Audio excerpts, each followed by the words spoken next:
On the basis of statements published in the press, the total number of political prisoners in Hitler's Germany at the beginning of June 1933 must be put at about 60 to 70,000. Of this total, between 35 and 40,000 men and women have been taken to concentration camps. It goes without saying that there is no legal justification for the establishment of concentration camps. There are no laws or regulations determining the rights of prisoners in concentration camps, nor is there any law or regulation governing the length of their detention in the camps. Till our leader takes pity on them. The Neue Zürcher Zeitung, in an article on the concentration camps in Germany, published on May 8, 1933, states that the prisoners will be divided into two groups, those whom it is easy and those whom it is difficult to train as citizens, and that the former will be kept in the camps 1 year, the latter 3 years. But this is merely the personal opinion of the reporter, not an official statement. Banishment to the concentration camps, and also the length of the period of detention, are entirely determined by the arbitrary will of the fascist chiefs, central and local. Lieutenant Kaufmann, one of the Nazi controllers of the concentration camp at Heuberg in Baden, put the position very clearly in an interview which he gave at the end of April to a reporter of the Danish paper Politiken. In reply to the question, "How long will you keep the prisoners here?" the lieutenant replied, quote, "Till our leader takes pity on them." End quote. The Deutsche Allgemeine Zeitung of April 30, 1933, confirms this statement by Lieutenant Kaufmann insofar as it says, quote, "It will be a long while before many of the prisoners get their freedom, for the will of the prisoners is not easy to break." End quote. If I even knew why I am here. The men and women who have been interned in the concentration camps are completely innocent, even within the meaning of the principle of the fascist state.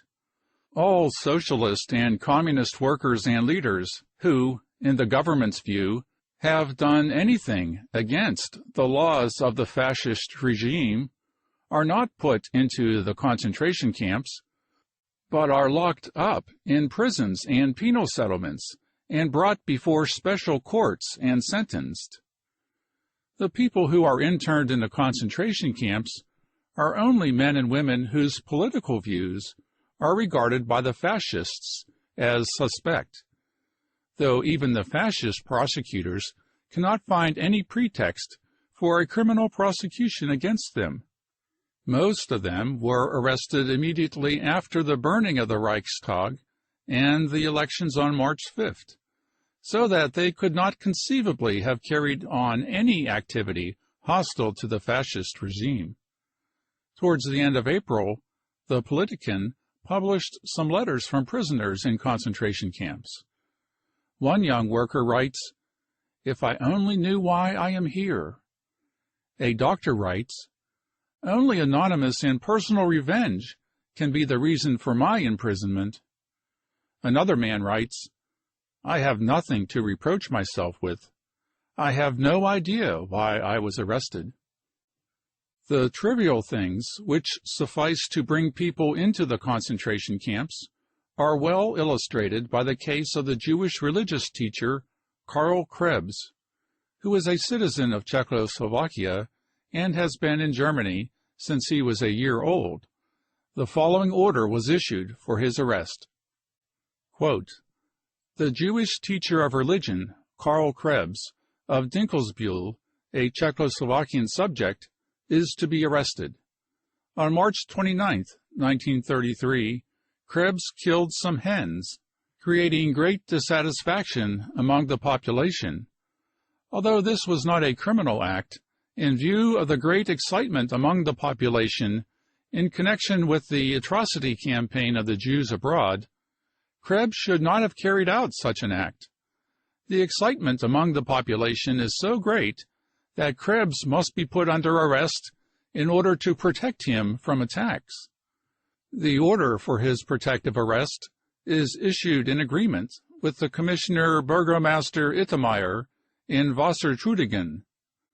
Dinkelsbühl, March 29, 1933. End quote. Krebs is still in prison. What the concentration camps are for. Captain Buck, Nazi chief of the Heuberg concentration camp, told the reporter of the Politiken that the purpose of the concentration camps was, quote, to punish the prisoners, end quote. In some of the camps, as prisoners who have been released report, the prisoners have to register as Convict X. In accordance with the regulations for penal settlements, their heads have even been shaved. The London Daily Telegraph of April 27, 1933, confirms this in a cable from its Vienna correspondent R.G. Gedde. The convicts have not seen a judge and will not see one. The National Socialist leaders have repeatedly stated that internment in the concentration camps is a purely administrative measure, that it is a question of protective detention. The Nazis told the Politiken correspondent, quote, we have had to intern many of these individuals in order to protect them from the vengeance of the people. They would have been lynched by the patriotic mob, who regard these criminals as the instigators of the November Revolution. End quote. This statement is an outright lie. The extraordinarily strict watch on the camps is not for the sake of protecting the interned socialists and communists. The machine guns in front of the camps are to make any attempts at flight or rescue impossible. Wherever there have been so-called demonstrations against arrested persons, the tumult and rioting has been organized by the fascists. The transfer of the former Social Democratic minister, Ramelli, to a concentration camp, which was organized as a great popular entertainment, shows this clearly. The Völkischer Beobachter of May 17, 1933, published the following report, headed, In the Pillory. Quote, on Tuesday, the former state president and minister, Dr. Adam Ramelli, recently president of the German Consumers Purchasing Cooperative Society in Hamburg, who, a few days ago, was brought from there to Karlsruhe at the request of the government, was taken in an open police car from the prison at the western end of the town to the office of the chief of police. With Ramelli were also Stenz, whom he had placed in the Ministry of the Interior, the former Baden councillor and member of the Reichstag, Marum, the editor of the Karlsruhe social democratic paper Volksfreund, Grunenbaum, the former police commissioner, Führer and the Baden leaders of the Reichsbanner and the Iron Front, as well as other members of the Social Democratic Party. From the police headquarters, they were then taken to a penal settlement at Kieslau, now a concentration camp. A gigantic crowd had assembled outside the prison and greeted the prisoners with jeers and catcalls. A double row of Nazi protective corpsmen marched with linked arms in front of the first police car, on which the prisoners were seated bareheaded, to clear the street. A second police car followed the first, filled with stormtroopers. The procession was also flanked by stormtroopers, and others brought up the rear. The police cars drove quite slowly through a double wall of onlookers, often 8 deep. Catcalls and abuse greeted the prisoners all the way along the streets. The song of the miller was also sung everywhere, by way of mocking Ramelli, who had once been a miller's laborer and had forbidden the singing of this song in Baden. The procession passed in front of the Diet buildings and the government offices, as well as the former trade union building, at each of which a short halt was made. Along the way, bands also played the Song of the Miller. The concourse was so immense that the whole of the tramway and motor traffic was stopped. A number of persons who shouted "Red Front" were arrested on the spot and taken along in the second police car." End quote. The report shows clearly that this was an organized demonstration with carefully prepared shouting. In short, that it was one of those spectacles which the Reich Minister of Propaganda, Goebbels, uses to entertain the crowd and to make it, for a while, forget its hunger. Protective arrest. Protective detention in Germany is strictly governed by the law of 1849 on the restriction of personal freedom. By this law, only persons who are themselves threatened may be taken into protective arrest. This must not be continued longer than is necessary for the purpose, and in no case longer than 3 months. The law provides for the lodging of appeals and a decision by the courts. But all those who are now imprisoned were arrested not in their own interest, but to protect the new rulers. They are being kept longer than 3 months, and they have no right to appeal. 45 concentration camps.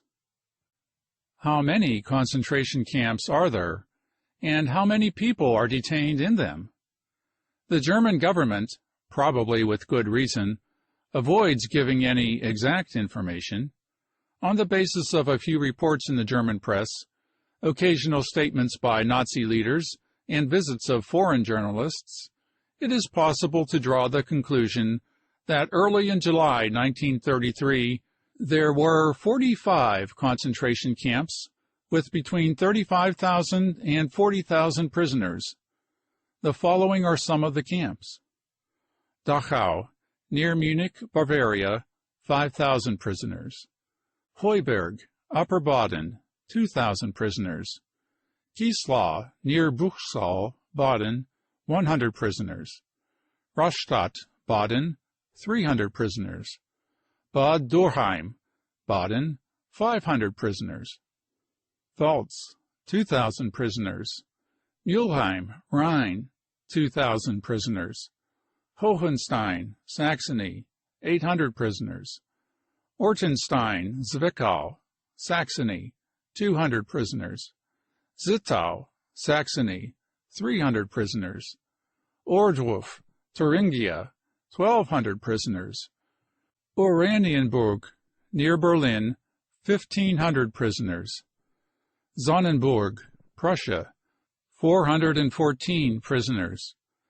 Sennelager, Paderborn, 900 men, 30 women. Esterwagen, Westphalia, 500 prisoners. Vilsede, Lünenberger Heide, 2,000 prisoners. Königstein, Saxony, 200 prisoners.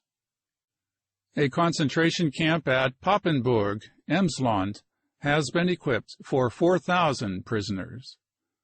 Other camps are at Ginsheim and Rodelheim, near Frankfurt, Langen and Osthofen in Hessen, Kassel, Fuhlsbüttel and Wittmoor near Hamburg, Bremen, Braunschweig, Gründahl near Königsberg, and another in East Prussia, Schleswig, Pomerania, Breslau. There are 6 camps in Brandenburg province, 5 in the Ruhr area, and a number in central Germany. The number of prisoners in these camps is not known. In the middle of May, the government decided to open 10 new concentration camps. The Frankfurter Zeitung of May 30, 1933, reports that a second concentration camp will be opened at Heuberg for such prisoners as are not to be released before the winter. Women and intellectuals in the camps. There are hundreds of women among the prisoners in the concentration camps. The communist women members of the Reichstag and of the state diets, insofar as they were found, were first taken to the women's prison in the Barnumstrasse in Berlin, before they were taken to the concentration camp.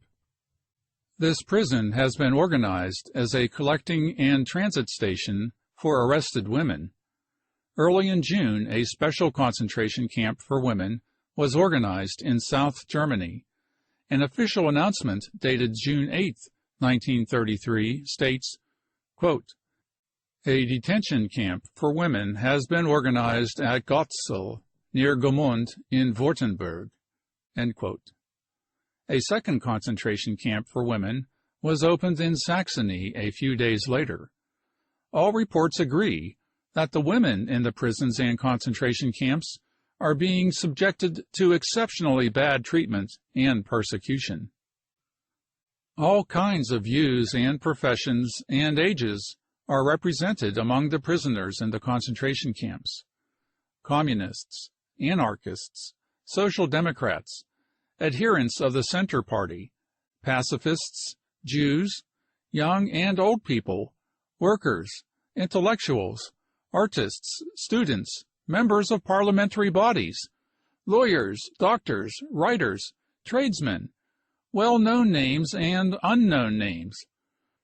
Martin Buber, the gray-haired Zionist poet, Karl von Ossietzky, the revolutionary pacifist editor of the Weltbühne, the anarchist Erich Mühsam, the Bavarian member of parliament, Auer, the Democratic member of the Reichstag, Fischer, the Social Democrat members of the Reichstag, Rossmann and Pfluger, the barrister Hans Litten, the doctors Schmidtke and Bernheim, and many others of similar standing.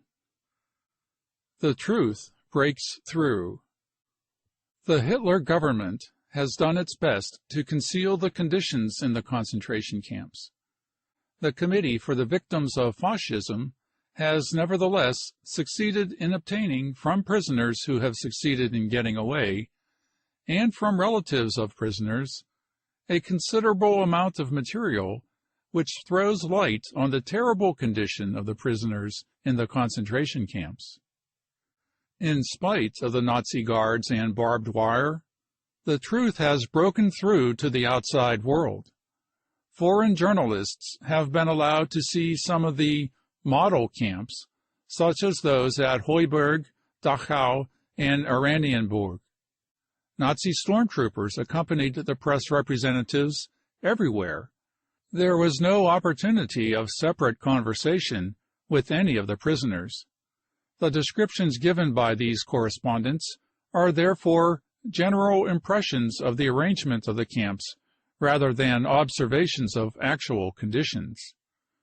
But where the journalists were able, even though in a very restricted way, to describe the objective conditions, or where, as in the case of Edmund Taylor of the Chicago Daily Tribune, they were able to put a few questions to prisoners in a foreign language, the truth also comes to light in the newspaper reports.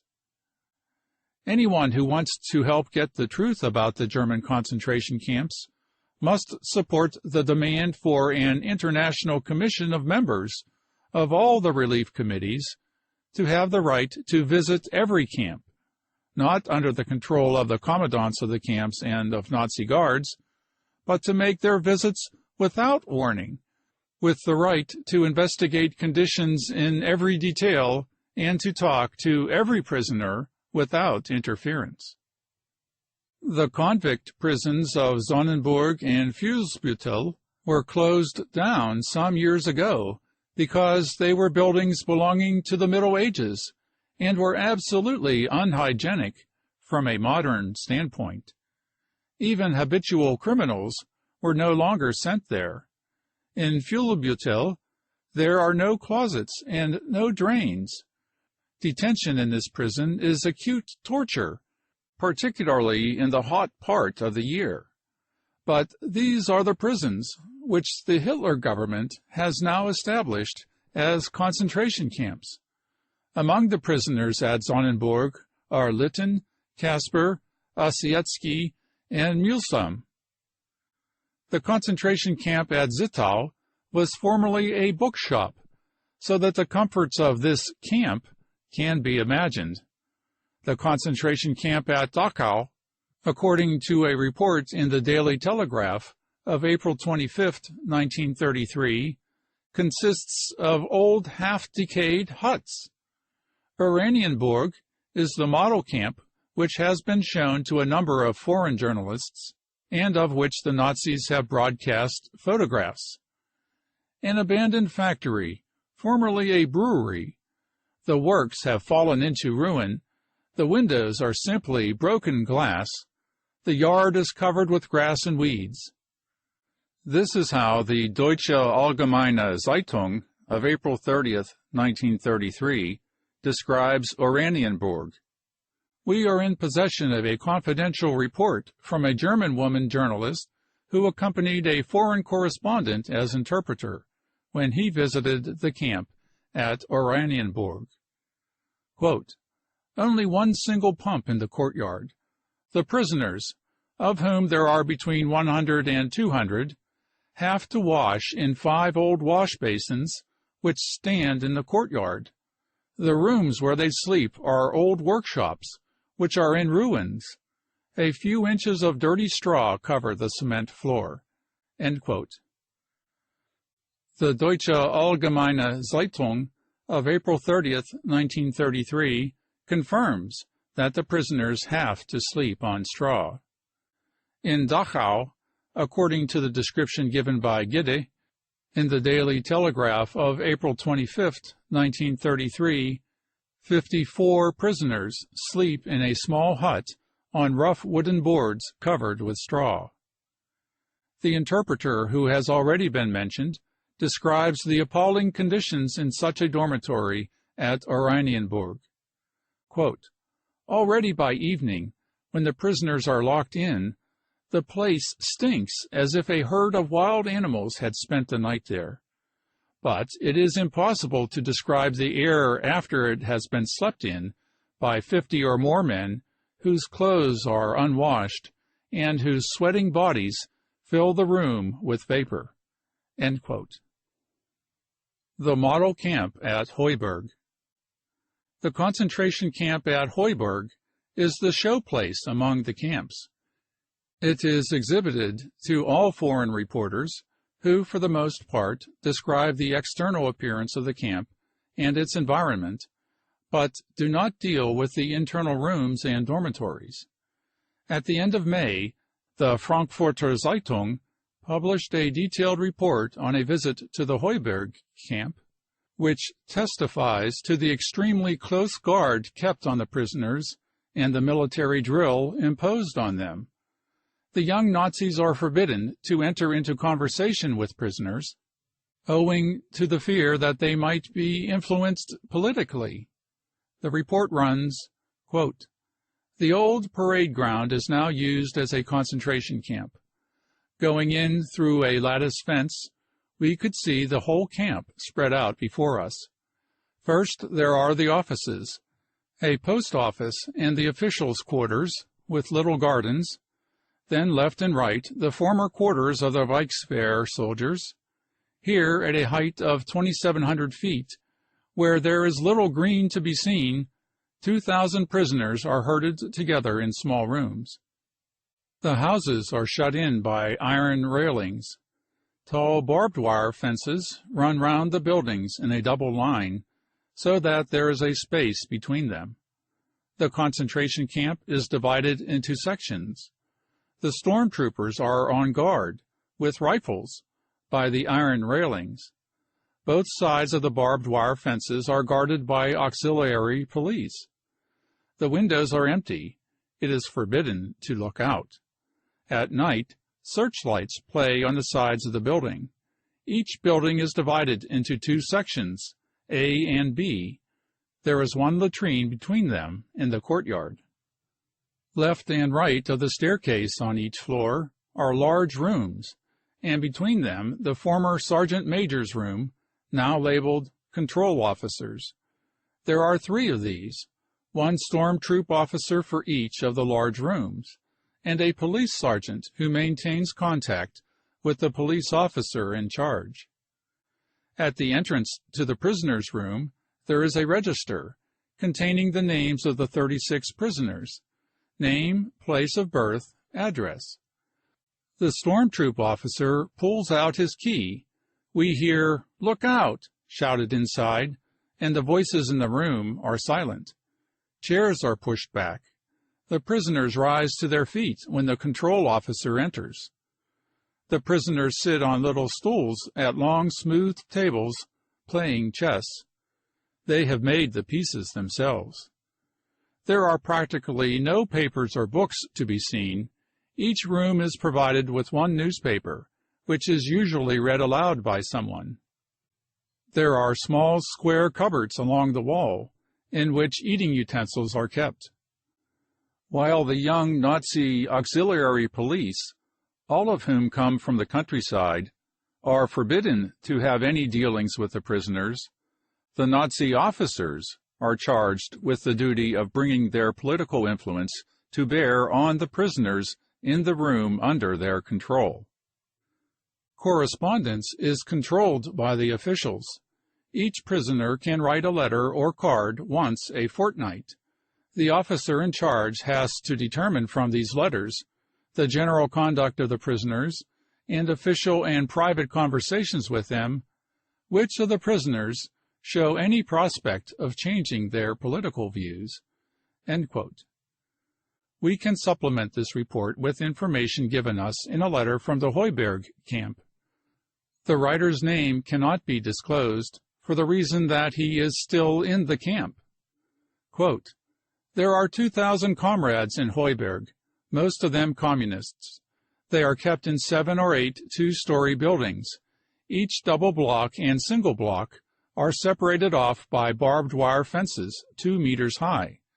In rooms 12 meters by 8, 30 men are housed. In the top rooms, 4 to 12 men according to the size of the rooms. The beds, in 2 tiers, consist of a straw sack and 2 blankets. There are no baths." The reporter of De Telegraaf, the Amsterdam paper, says in a report of April 5th that the prisoners get a bath once a month. Evidently, this does not apply to all prisoners. The editors. Soap is not provided. Anyone who wants it must buy it. Linen is not provided, and there is no washing. Towels are in short supply, one between 2 prisoners. Open razors are forbidden. Shaving is difficult, so beards are becoming the latest achievement of the German awakening. End quote.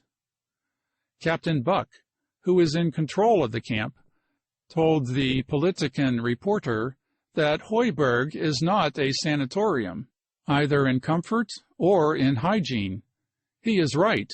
These camps are breeding grounds of disease, and but few will leave them sound. The guards round the camp. The prisoners in the camps are kept under extraordinarily strict control. Nazi stormtroopers are patrolling everywhere, armed with rubber truncheons, rifles, and revolvers. Many of the patrols are accompanied by police dogs. The official photographs show this. It is confirmed by the Politiken, the Telegraph, and the Daily Telegraph, and by every prisoner's letters. In the Daily Telegraph of April 27, 1933, Gedde reports that the concentration camp at Dachau is surrounded by a high wire fence, which is charged with high-voltage electricity. Machine guns are kept ready at the main posts. The correspondents of the Telegraph and Politiken were struck by the mass of barbed wire and railings from which escape was impossible. At night, the camp is lighted up by gigantic searchlights. The light prevents the prisoners from sleeping. The Telegraph of April 5, 1933 says, quote, "If anyone opens a window to get a breath of air, he is shot at." End quote. The camp at Oranienburg has low factory walls on one side, and on the other, where the prisoners take exercise, quite low shrubbery. Do none of the prisoners try to get away? The journalist who visited the camp with a foreign correspondent put this question. The reply, quote, "There is no danger of flight here. The guards are armed and have strict instructions to shoot at once if any of the prisoners cross the boundary marked by the bushes. Besides, why should they try to get away? Things are all right for them here.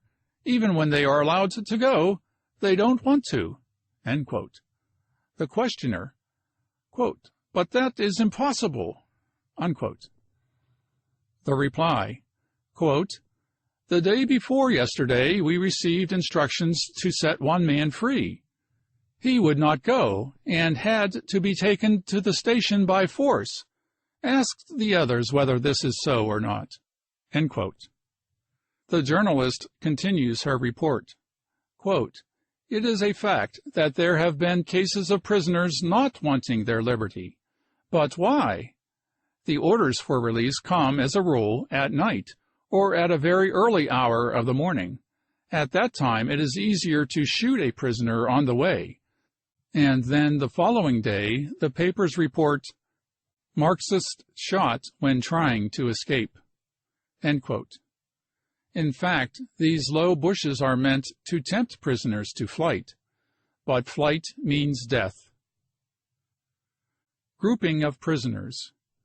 The arbitrary decisions which have brought the concentration camps into being have also divided the prisoners into three categories. A. Easily reformable, German nationals, Bavarian guards, and political followers. B. Not easily reformable. C. Unreformable.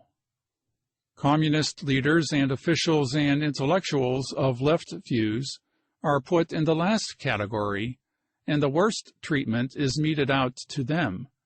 In the report on the Heuberg camp, which has already been quoted, this fact is confirmed. Quote, "Prisoners who, on the basis of documents and reports, are classified as unreformable are put into the old building, numbers 19 and 23. There everything is much stricter. The controlling officer does not have any conversation with them. The time allowed for exercise is restricted to 10 minutes. Permission to smoke and talk is given less frequently, and they are not allowed to work, which, with the other prisoners, gives the opportunity for a few hours of physical activity and entitles them to extra food." End quote. The commandants of the camps compete with each other in inventing more and more ingenious punishments. Prisoners have their free time shortened. Permission to write letters is granted less often or taken away altogether. They are not permitted to have visitors for a long period. They are forbidden to take part in the general conversation during their free time. They are isolated and particularly sharply controlled. They are forbidden to smoke. They are given long periods of arrest with only 10 minutes exercise, or are confined in a dark room.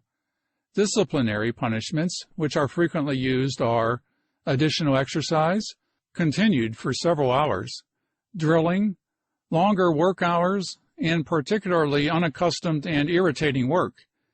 In some of the concentration camps, prisoners against whom the Nazis have a particular grudge have even been kept in chains.